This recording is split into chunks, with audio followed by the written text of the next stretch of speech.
Good afternoon all students, welcome to easy maths by Abbas sir. इससे पहले आपको कई क्लास बताई गई थी, कई क्लास पढ़ाई गई, तो उसको आप लोग देख लीजिएगा। आज जो आपका न्यू चैप्टर चलेगा वो अनुपात रहेगा। सबसे पहले आप लोग हेडिंग लगाइए अनुपात। अनुपात को इंग्लिश में कहते हैं रेशियो। क्या कहते हैं? रेशियो। रेशियो का जो सिंबल होता है वो ऐसे होता है, एक ऊपर जीरो एक नीचे जीरो, ये रेशियो का सिंबल होता है। अब बात करते हैं रेशियो क्या होता है। रेशियो उसे कहते हैं कि जब दो चीज़ की तुलना कराई जाती है उसको रेशियो कहते हैं।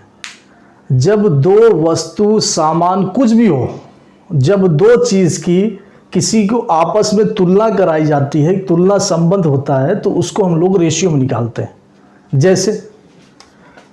जैसे ये मैं हूं, ये मेरा भाई है। देखेंगे रेशियो का मतलब समझेंगे। रेशियो का मतलब समझिए, ये मैं हूं, ये मेरा भाई है। मैं 25 साल का हूं, मैं 25 साल का हूं, मेरा भाई 50 साल का है। तो दोनों में कितना रेशियो निकलेगा? तो दोनों का रेशियो हो जाएगा 25 रेशियो 50। 25 रेशियो 50। क्लियर?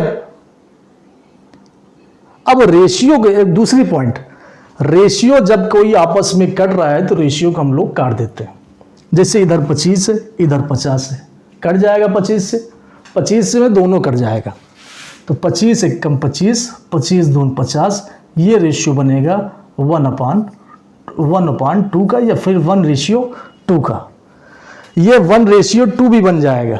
और रेशियो को हम लोग अपान भी लिख सकते हैं, 1/2 भी लिख सकते हैं। अभी आगे आएगा तो आगे हम लोग समझेंगे कि अपान कब लिखते हैं, रेशियो में कब होता है।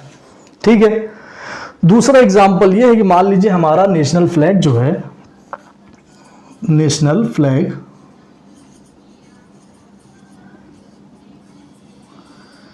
इसकी लंबाई कितनी होती है और चौड़ाई कितनी होती है। लंबाई और चौड़ाई, तो देखो तुलना हो रहा है, लंबाई कितनी है चौड़ाई कितनी है, दोनों में कंपेयर कराई जाती है। तो भारतीय झंडे की जो लंबाई होती है वो 3 मीटर होती है और चौड़ाई होती है वो 2 मीटर होती है। तो इसको अगर रेशियो बताना होगा तो 3:2 का बताना होगा। 3:2 का मतलब 3 मीटर लंबाई होती है, 2 मीटर चौड़ाई होती है। क्लियर है? दूसरी बात यह है कि जब भी रेशियो में लिखेंगे तो रेशियो में लिखने से पहले जो उसकी इकाई रहती है उसको पहले समान कर लेते हैं। हाँ, जैसे मान लीजिए यहां पे दे दिया जाए 2 रुपए और यहां पे दे दिया जाए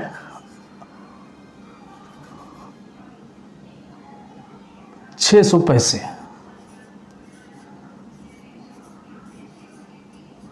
अंतर समझेंगे इसका, रेशियो का। यहां 2 रुपए है, वहां 600 पैसे है, तो इसका रेशियो कितना बनेगा? तो ये 2:600 नहीं बनेगा। अगर इसको 2:600 बनाएंगे तो फिर ये गलत हो जाएगा, गलत माना जाएगा। क्योंकि आपको ये बताया गया रेशियो हमेशा जिस उसकी इकाई रहती है उसको पहले समान कर लेते हैं। अगर ये पैसे में है तो ये भी पैसे में होना चाहिए, अगर ये पैसे में है तो वो भी पैसे में होना चाहिए, अगर ये रुपए में है तो इसको भी रुपए में होना चाहिए, तभी तो इकाई समान होगी। नहीं तो इकाई ये अलग मानी जाएगी। या फिर ये पैसे को रुपए में चेंज कर दीजिए, या फिर ये रुपए को पैसे में चेंज कर दीजिए। जैसे 2 टाइप बताएंगे इसमें। जैसे सबसे पहले ये रुपए है, 2 रुपए, और आपको पता है कि 1 रुपए में 100 पैसे होते हैं। इतना तो पता है कि 1 रुपए में 100 पैसे होते हैं। तो 2 रुपए में 200 पैसे, तो ये देखिए 200 पैसे में चेंज हो गया, और इधर 600 पैसा तो है ही है। अब यहाँ पे एक चीज़ आपको कॉमन मिलेगी कि ये भी पैसे में है और ये भी पैसे में है, तब इसका रेशियो बन जाएगा। अन्यथा रेशियो नहीं बन पाएगा, वो गलत माना जाएगा। कब? जब इकाई जो है दोनों की अलग अलग रहेगी, तब कंपेयर नहीं हो पाएगा। कंपेयर तभी होगा अब बताइए कि ये लाइन बड़ी है कि ये लाइन बड़ी है, ये लाइन बड़ी कि ये लाइन बड़ी है? नहीं बता पाओगे, क्योंकि इसकी लंबाई नीचे गई है, इसकी लंबाई ऊपर गई है। तो लंबाई तभी बता पाओगे जब दोनों का पैर बराबर होगा। दोनों का पैर बराबर होना चाहिए, दोनों समतल जगह पे खड़े हों, ऐसे खड़े होंगे समतल जगह पे, तो मालूम चल जाए कौन बड़ा है और कौन छोटा है। जब कभी आपस में कोई किसी की हाइट नापी जाती है, आपस में जब कभी कोई इंसान एक दूसरे की कंपेयर कराता है, उसमें देखिए कंपेयर हो रही है कि तुम लंबे हो कि तुम लंबे हो, तो एक तो बोलता है मैं लंबा हूँ, तो दूसरा बोलता है तुम ऊंचे जगह खड़े हो, मैं नीचे जगह खड़ा हूँ। तो इससे कंपेयर नहीं हो पाएगा। कंपेयर तभी होगा जब दोनों बराबर लेवल पे आएंगे, तब मालूम चले कौन बड़ा है और कौन छोटा है। तो इसी तरह इसमें भी होगा, ये पैसे में रहेगा तो ये रुपये में रहेगा, तो ये तो ऊंचे नीचे हो गए, तो नहीं मालूम चल पाएगा। तो इनको जो है एक लेवल पे लाना है, या फिर ये रुपए को पैसे में चेंज कर दें 200 पैसे, या फिर ये पैसे को रुपए में चेंज कर देंगे। तो 600 पैसे में, अब आपको पता है कि 100 पैसे में 1 रुपये होता है, तो 600 पैसे में 6 रुपये, तो इधर 2 रुपये है, इधर 6 रुपये बन जाएगा। तो ये दोनों इकाई बराबर हो, इसी को इकाई कहते हैं। ये दोनों इकाई बराबर होनी चाहिए। अब ये भी रेशियो बन जाएगा 2:6 में बनेगा। अब आप अगली चीज़, रेशियो हमेशा कट जाता है, इधर वाला रेशियो और उधर वाला रेशियो काट सकते हैं। जैसे यहाँ पे 2 0 इधर से कटेगा, 2 0 इधर से, 2 1 कम 2, 2 3 6, ये बनेगा 1:3 बन जाएगा। इसी तरह इसको भी काट देंगे, 1 बार जाएगा, 2 3 6 बार जाएगा, 1:3 ये भी बन जाएगा, है ना। क्लियर है ये रेशियो। अब रेशियो में बहुत सारी चीज़ है, जैसे जैसे क्वेश्चन हम लाते जाएंगे वैसे वैसे चीज़ें बताते चलेंगे। अभी एक साथ बता देंगे तो फिर आपको कन्फ्यूज़न हो जाएगा कि यहाँ पे कैसे होगा, अब कैसे होगा, तब कैसे, तो ऐसा नहीं है। तो है ना। तो अब जो है इसको आप लोग नोट डाउन कर लेंगे, समझ लेंगे। चलिए अब क्वेश्चन में आते हैं। चलिए, जैसे ये क्वेश्चन लिखा है कि 3 घंटे और 1 दिन का अनुपात क्या है। 3 घंटे और 1 दिन का अनुपात कितना होगा? 1:6, 1:8, 1:3 या फिर 1:25। अब बताइए। अब वही चीज़ आप लोग याद रखेंगे जो चीज़ आपको याद कराई गई है। क्या बताया गया है कि यहाँ पे आपका 3 घंटे दिया है। ध्यान से देखेंगे, बहुत ही इम्पोर्टेंट चैप्टर है, बहुत ही इम्पोर्टेंट चैप्टर है। ये चीज़ एग्ज़ाम में आता है, तो ये सारी चीज़ को आप लोग ध्यान में रखेंगे कि रेशियो में क्या क्या होता है। स्टेप बाय स्टेप आप लोग याद करते चलेंगे। जैसे यहाँ पे 3 घंटे दिया है ना, 3 घंटे दिया है और उस साइड दिया है 1 दिन। उस साइड कितना दिया है? 1 दिन। अब इसको आपको सबसे पहले इकाई को बराबर करना है, लेवल में रखना है, तभी तो मालूम चले कौन बड़ा है कौन छोटा है, और कौन बड़ा है तो कितना बड़ा है, और कौन छोटा है तो कितना छोटा है। तो आपको पता है कि 1 दिन में कितने घंटे होते हैं? 28 की 30। 1 दिन में 24 घंटे होते हैं। 1 दिन में 24 घंटे होते हैं।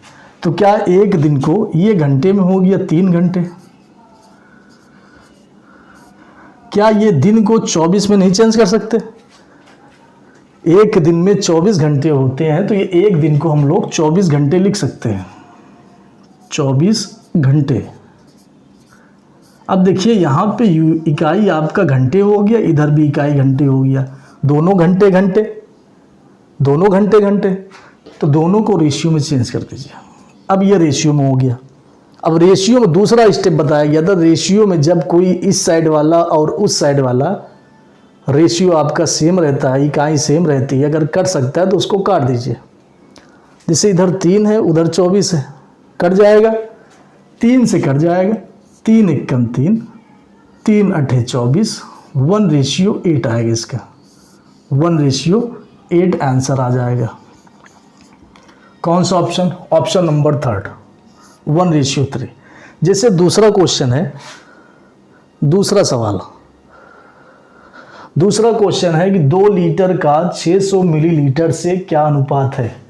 2 लीटर का 600 ml से क्या अनुपात रहेगा, क्या रेशियो रहेगा। तो लीटर को आप लोग ml में चेंज कर सकते हैं और आपको पता है कि 1 लीटर बराबर 1000 ml, 1 लीटर में 1000 मिलीलीटर होता है। तो 2 लीटर में 1 लीटर में 1000 मिलीलीटर होता है, 2 लीटर में 2000 मिलीलीटर, ये भी ml में हो गया। और ये 600 तो आपका ml में पहले से है।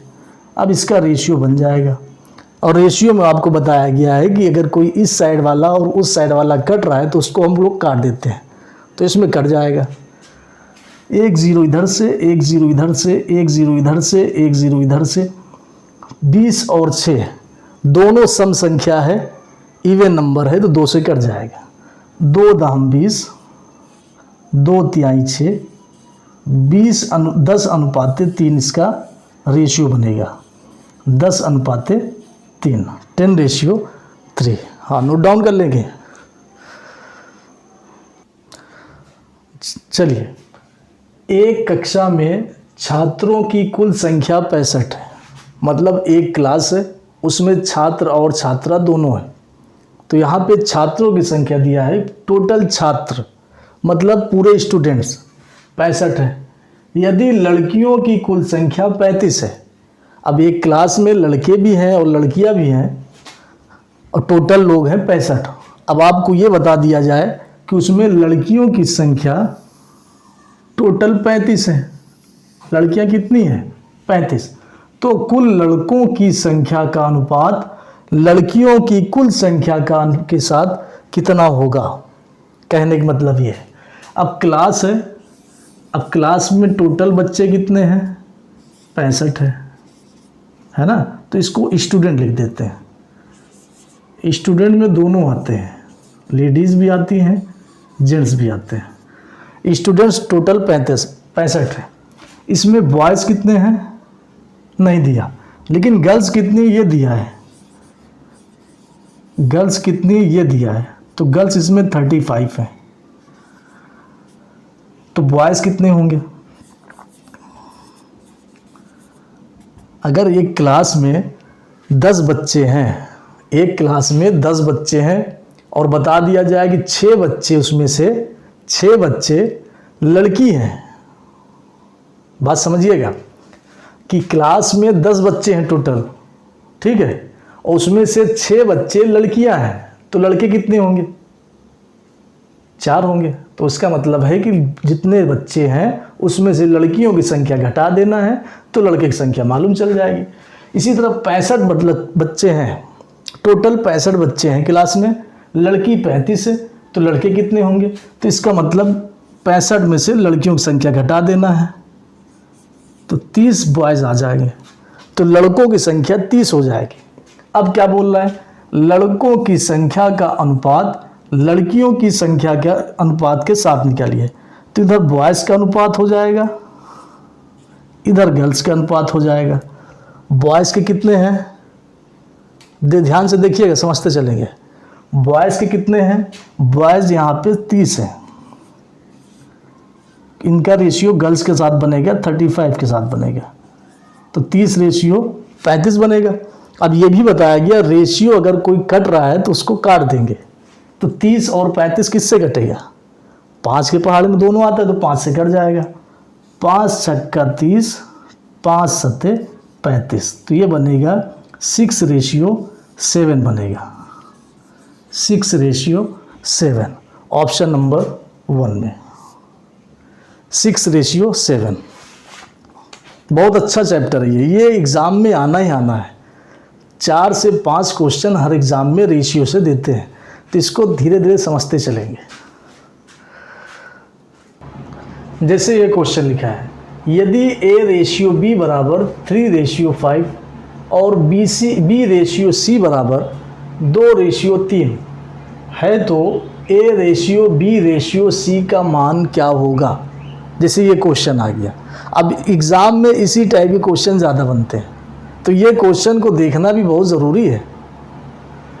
तो इसमें दिया है A रेशियो B का मान है 3:5, तो A रेशियो B, तो A की वैल्यू है 3 और B की रेशियो है 5, तो ये हो गया है।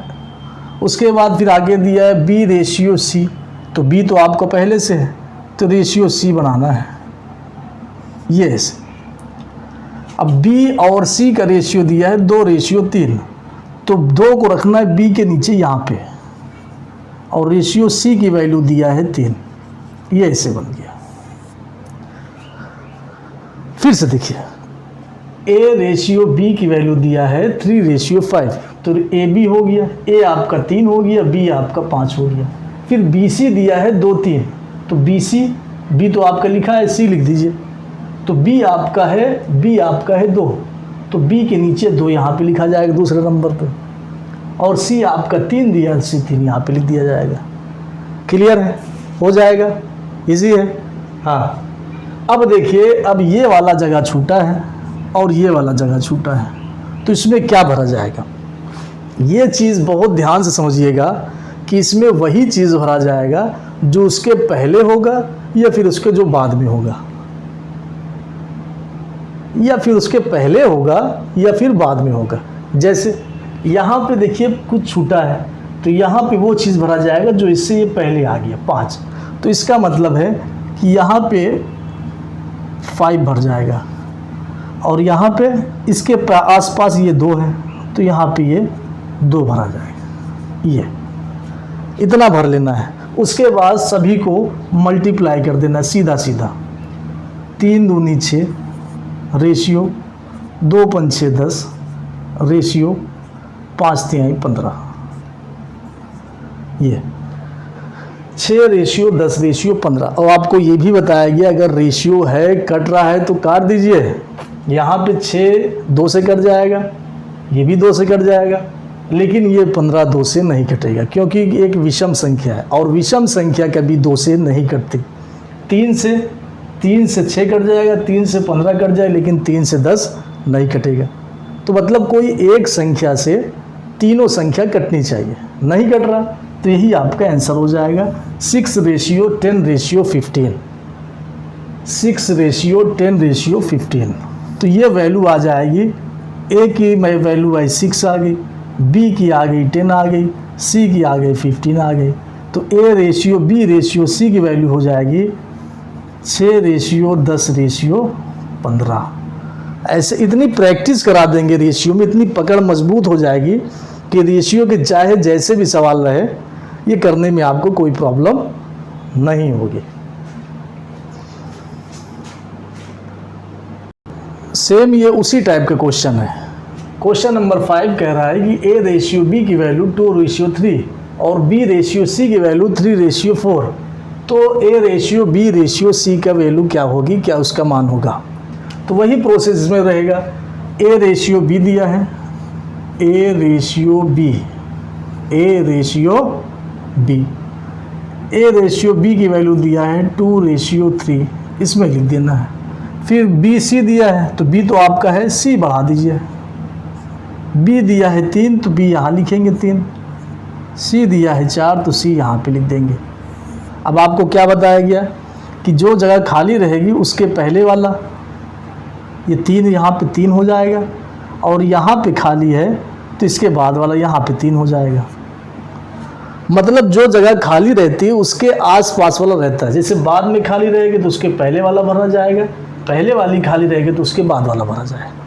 है, चलिए अब इसको मल्टीप्लाई करा देना है। 6 हो जाएगा, 9 हो जाएगा, 12 हो जाएगा। अब देखिए ये तीनों 3 से कट जाएगा। 3 दूनी 6, तीनों कटेगा। 3 त्रिका 9, 3 चौक 12, तो ये बन जाएगा 2:3:4 का बनेगा। 2:3:4 का ये बन जाएगा ऑप्शन नंबर 2। हाँ, यही आपका रेशियो है। रेशियो की पूरी कहानी आपको बताई गई है। ये पार्ट 1 रहेगा, पार्ट 2 आपको आगे पढ़ाया जाएगा। तो पार्ट 2 के लिए आप अगर चैनल को सब्सक्राइब नहीं किया तो चैनल को सब्सक्राइब कर लेंगे, लाइक कर देंगे, शेयर कर देंगे, लोगों तक पहुंचाएंगे। अगर कोई कॉम्पिटिटिव एग्ज़ाम की तैयारी कर रहे हैं तो ये रेशियो आपको पढ़ना बहुत ज़रूरी है। इसमें जैसे जैसे आगे बढ़ते चलेंगे वैसे वैसे हाई लेवल के क्वेश्चन आते चले जाएंगे। तो आप लोग चैनल को सब्सक्राइब कर लीजिए, लोगों तक पहुंचाइए। सब्सक्राइब करने के लिए फोर्स करिए, पैसे दीजिए, कुछ भी करिए, लेकिन सब्सक्राइब होना चाहिए, लाइक होना चाहिए, शेयर भी करते जाएंगे। Thank you so much. आप लोग इसी तरह easy maths by Abbas sir पे बने रहेंगे। Thank you so much. धन्यवाद। जय हिंद।